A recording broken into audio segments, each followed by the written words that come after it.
Mr. Philip Ryan, the Director of the Public Affairs and Diplomacy and the State Department. Let's talk how the State Department and how the West are involving with the Arab Spring. We've seen the support of United States and the European country to that. How is the feeling as you seeing those revolution? Those changing of regime one after the other. Right. Well, it's really a remarkable thing that we have been seeing in the Arab world, beginning with Tunisia and followed by Egypt and then many other countries after that in Yemen and Bahrain, Libya, Syria. It's what we call a tectonic shift in Arab politics, like an earth plate shifting. It's a tectonic shift in Arab politics. And really what it is the desire of people finally to have their aspirations realized and to have their rights protected.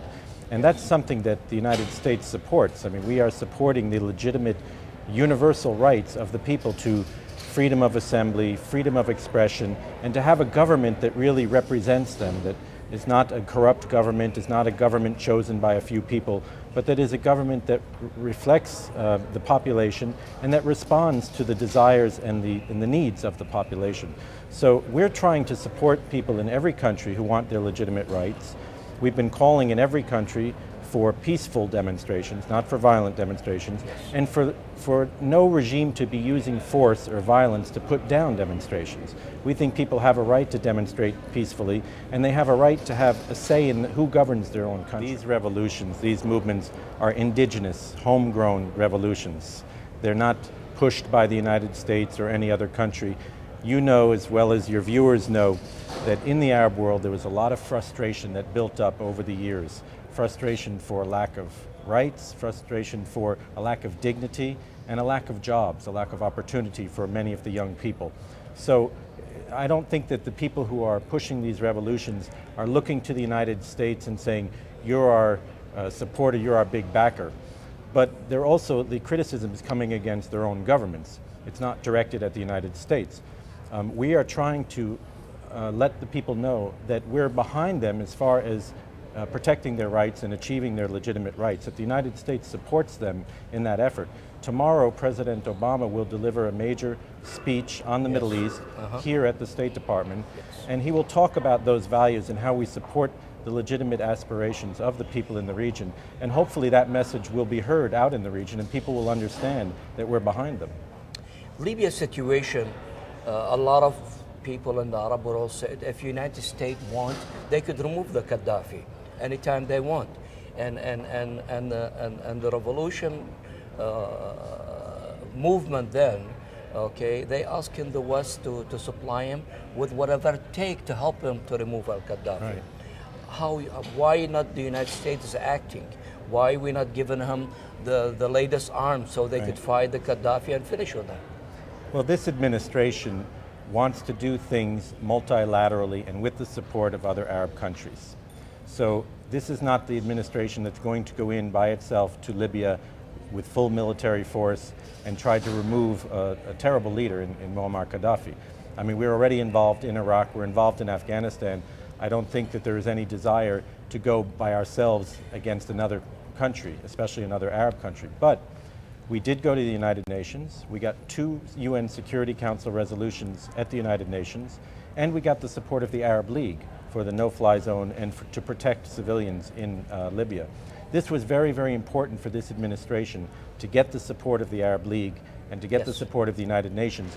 Now we can legitimately say, this is not America going into an Arab country to try to remove a leader. This is the entire world. This is the United Nations and the Arab League saying, this man is about to massacre his civilians, we need to protect them. Honestly, the whole world and even Russia, yesterday the foreign minister came and changed, there is change in their position. They softened their position because they see the crime this dictatorship doing to these people. Again, in Yemen, we see a very delicate situation in Yemen. There is Al-Qaeda movement there. Right. There is the Houthi and all that. And we back up Abdullah Saleh, you know, how we could work it out that we transfer the power to the people without letting the Al-Qaeda and government, others, yeah. well, if the government dissolve and all that, Al-Qaeda, this is, they're going to take over. Right, How could we do that? right. Well, it's really not And up- we have a good Yemeni Yeah. community listening to you. Yeah, I mean, and I served 2 years in Yemen, and I Yeah. love Yemen. I used to go every Thursday to the Gatchus and talk with my Yemeni friends, and I have a lot of personal affection for Yemen. But really, it's up to the Yemeni people to decide who their government should be. It's not for the United States to decide, you must be in power, you cannot be in power, we need to work with only this person or that person. That's for the Yemenis to decide themselves. Now, we have supported the initiative by the Okay. Gulf Cooperation Council. They have put a proposal on the table which would lead to a transition of power. Ali Abdullah Saleh would step down after 30 days, and then there would be a period before elections after 60 days, leading to greater power sharing between different parts of Yemeni society.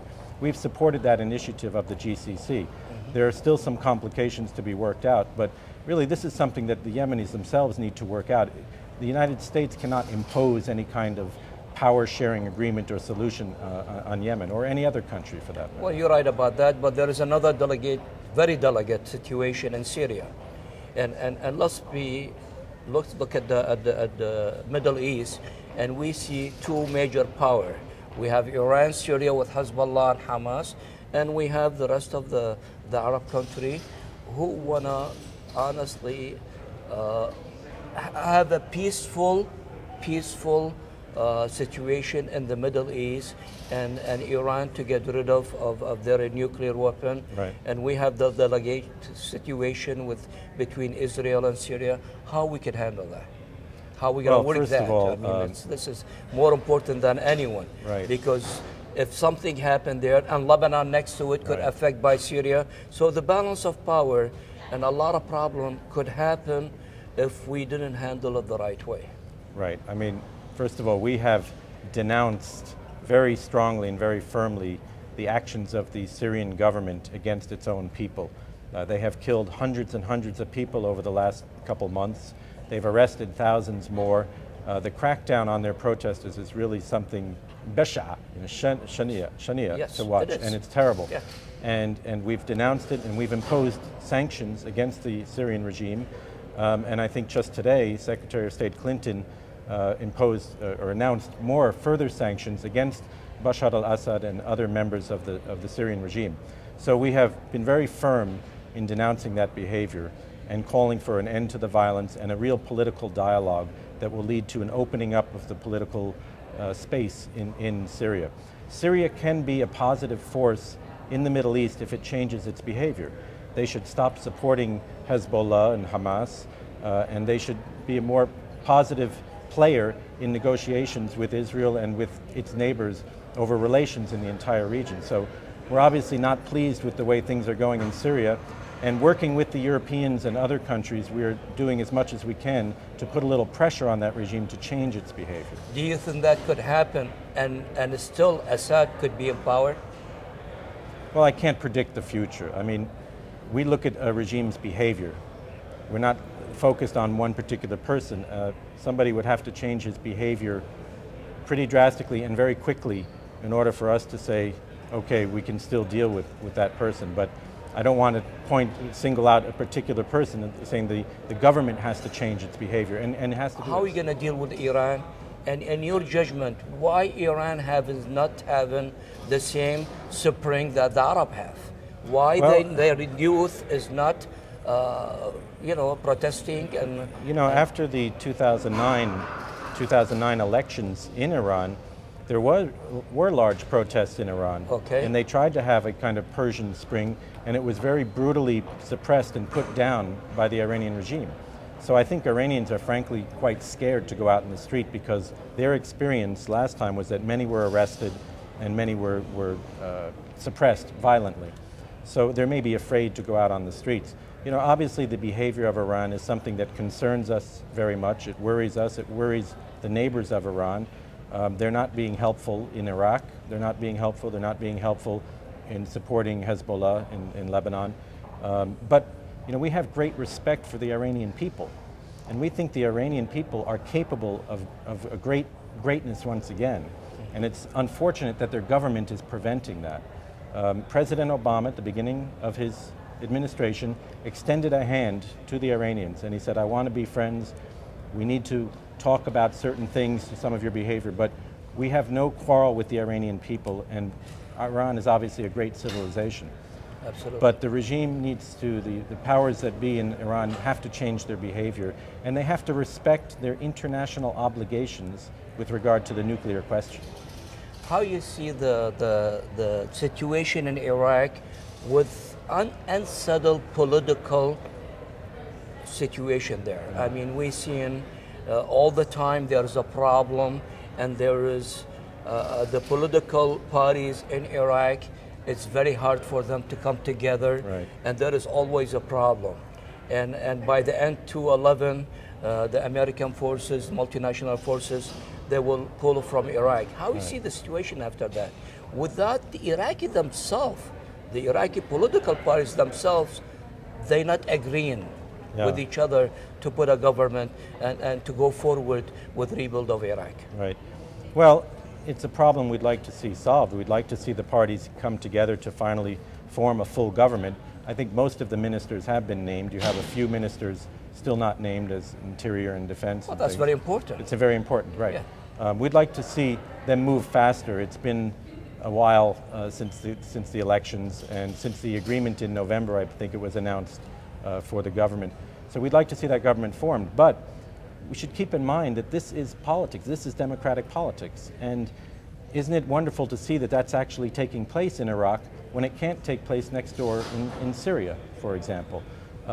There are other countries in the world that have systems, similar political systems, where it's taken a long time to form a government. It's never a good thing, but it's not unique. It's not a problem that only Iraq has faced. And I think eventually the parties will work it out. I mean, there are too many important problems to address, such as the Arab-Kurd situation, the status of Kirkuk, oil revenues and how they are going to be divided, the question of refugees. All of these issues need to be addressed, so we're hoping that the government will be formed quickly. As for the American presence, it's true at the end of this year, we will be pulling out our troops. We have a security agreement with Iraq, and that agreement requires us by the end of this year to pull out all of our troops. Now, if the Iraqi government asks us to keep a certain number of troops in the country, let's say in the north to act as a buffer, we will look at that and we'll consider it. But we haven't received such a request yet, so right now we're committed to pulling out our troops.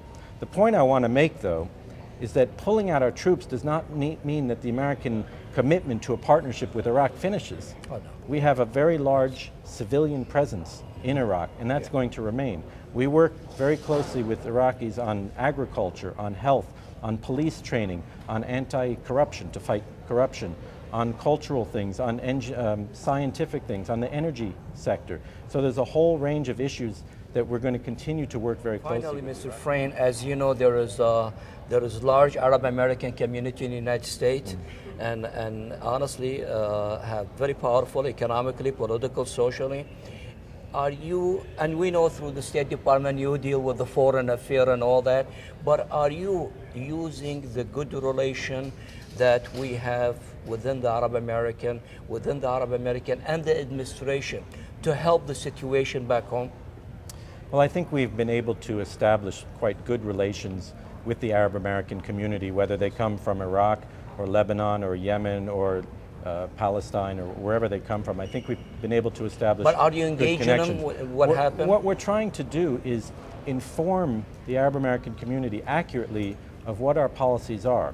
We know that a lot of people in the United States, a lot of Arab Americans, talk to their relatives back in their home country, whether it's in Yemen or Iraq or Morocco or whatever.